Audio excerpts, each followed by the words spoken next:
Homeopathic treatment অনুযায়ী একটা রোগী কেস দেখাচ্ছি। না, বয়স হলো 2 বছর। গত 8-11-তে তার ওষুধ দিয়েছিলাম। দেখুন, অনেক সময় ব্যতিক্রম কিছু ওষুধ ব্যবহার করতে হয়। তো এটা ব্যতিক্রম বললেও কিন্তু আবার ব্যতিক্রম নয়। লক্ষণ যেহেতু ছিল তাই আর ব্যতিক্রম হতে পারে না। তবে ব্যতিক্রমটা হলো কি, যে স্যার যে বারবার বলে কনস্টিটিউশন ট্রিটমেন্ট করতে, পালসিটিলা প্রয়োগ করছিলাম এই বাচ্চাটারে। পালসিটিলা দেখুন, এই বাচ্চাটার ভিতরে পালসিটিলার কিচ্ছুই নাই। পালসিটিলা রোগীরা কিন্তু নাদোষ মোটাসোটা থাকে, হ্যাঁ, কিন্তু ওর কাছে এগুলো কিছুই নেই। ও পিথহীন, পাতলা পাতলা। তাও পালসিটিলা পাতলা হতে পারে, কথাটা এটাই। তাহলে কি ছিল সমস্যা? আচ্ছা, আপনি বলেন ওর কী সমস্যা ছিল, আপনি বলেন। আপনি যা আপনার তো মনে আছে, এগুলো বলেন আপনি। ওর যে ঠান্ডা ছিল আর কি ঠান্ডা কাশি ছিল, আর ওই যে মাথা করতে চুলকানি অ্যালার্জি ছিল। বিসি ওগুলো তো পুষ ছিল না, পুষ ছিল।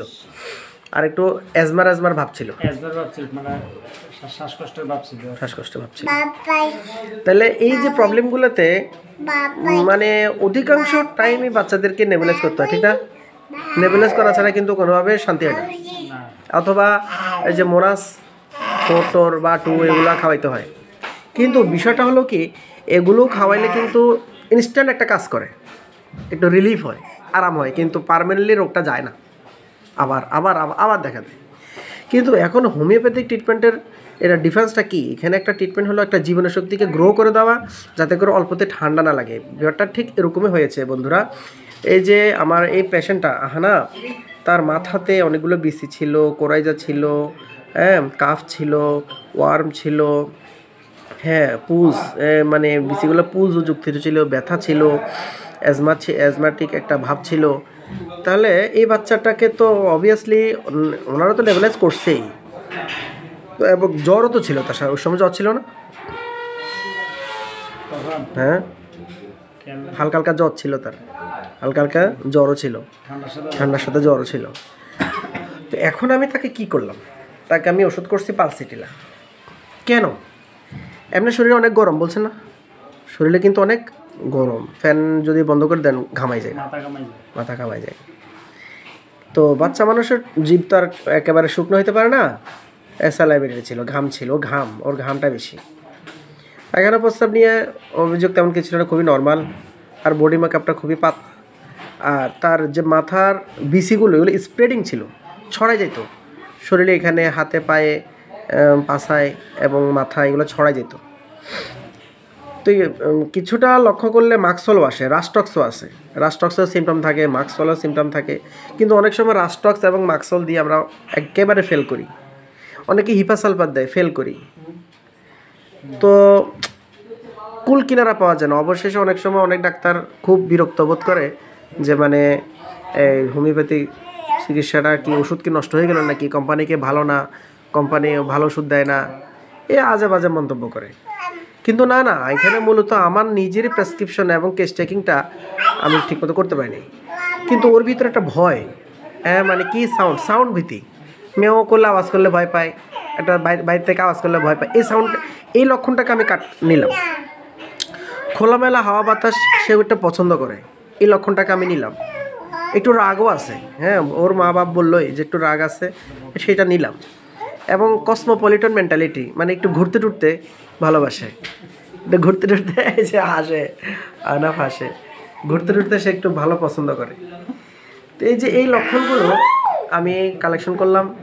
করার পরে আমি মানে ভয় ভীতি এবং গরম, খোলামেলা হাওয়া বাতাস পছন্দ করা, এগুলোর দিকে তাকিয়ে আমি আর মাক্সল, ওই রাস্টক্স, ওই হিপাসালফার, ওই বেলাডোনা, এগুলো আমি আর দিই নাই। হ্যাঁ, আর চেহারাটা দেখতো ফর্সা টাইপের, একটু চালাক টাইপের, হাসে, একটু রেস্টলেসনেস, একটু ভয়টয় আছে, এগুলোর দিকে তাকাইও কিন্তু আমি ফসফরাস দেই নাই, আমি দিয়েছি পালসিটিলা। এই যে বন্ধুরা খেয়াল করবেন, আপনারা অনেক সময় ভুল করে ফেলি, আমরাও অনেক সময় ভুল করে ফেলি, আমি নিজেও করি, অনেক সময় ভুল করে ফেলি। তখন মানে রোগীও হতাশ, ডাক্তার নিজেও হতাশ। তো পালসিটিলা একটা ছোট্ট ছেলে, শিশু বাচ্চা, তার মনটা খুবই সফট, হ্যাঁ, গরম বেশি, সে ভয় ভীতি পায়, খোলামেলা হাওয়া বাতাস পছন্দ করে, আবার রাগও থাকে, হ্যাঁ। আর বিসিগুলোর মধ্যে পুজ হয়। পালসিটিলাতে কিন্তু পুজ আছে, কিন্তু এই কথাটা আপনারা খেয়াল করবেন। পালসিটিলাতে কিন্তু পুজ থাকে এবং পুজগুলো একটু গাঢ় হলদে টাইপের, ওর কিন্তু গাঢ় হলদে টাইপের পুজগুলো ছিল, ঠিক না? এই যে একটা স্ট্রাইকিং সিমটম, হ্যাঁ, এটা আপনাকে দেখতে হবে। হিপাস সালফারেরও গাঢ় পুজ থাকে, কিন্তু হিপাস সালফার রোগী একদম শীতকাতর, কিন্তু ওই ছেলেটা এরকম না। মাক্সলে কিন্তু পুজ থাকে, মাক্সলের পুজ থাকে, এগুলো কিন্তু অনেক দুর্গন্ধ থাকে এবং মাক্সল স্প্রেডিং থাকে। হ্যাঁ, মাক্সলের রোগী আবার তীব্র লালা পড়ে, মুখ দিয়ে লালা পড়ে, কিন্তু ওর এই লক্ষণটা নাই। তাহলে এইভাবেই ফিল্টারিং করে করে বাদ দিয়ে ফেলছি। হ্যাঁ, তো বন্ধুরা, রাস্টক্সের যেটা, সেটার বিসিগুলো একটু পানি পানি মুখে থাকে।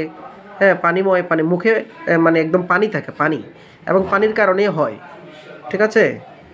তো ওর কাছে এই ধরনের কিছু লক্ষণ ছিল না, পানিওয়ালা বিসি না, সেই জন্যই আমি পালসিটিলা প্রয়োগ করছি। আজ 19-11, কয়দিন ব্যবধান? 8-10, এদিকে 2 দিন আর ওইদিকে হলো 9 দিন, 9-2 11 দিন। 11 দিনের মাথায় বাচ্চাটার কিন্তু অনেকটা ইমপ্রুভ, এখন ওষুধ হাতে আছে। তাহলে এই যে সাকসেসফুল কেস, এইভাবে যদি আমরা রুগীদেরকে সারাতে পারি, তাহলে দেখবেন আপনাদের চেম্বারে রুগীর সীমাহীন জাম পড়ে যাবে। একজন আরেকজনের কাছে বলবে, এইভাবেই জাম পড়ে যাবে। তখন আর ভালো করে সময় দিয়ে রুগী ট্রিটমেন্ট করতে পারবেন না। তো বন্ধুরা, যাই হোক, একটা সাকসেসফুল দেখালাম আপনাদেরকে। এভাবেই ট্রিটমেন্ট প্রসেসটা এভাবেই হতে হবে। আল্লাহ সবাইকে সেই মেধা দান করুক। ধন্যবাদ। এবং রুগীকেও পুরোপুরি সুস্থ করুক।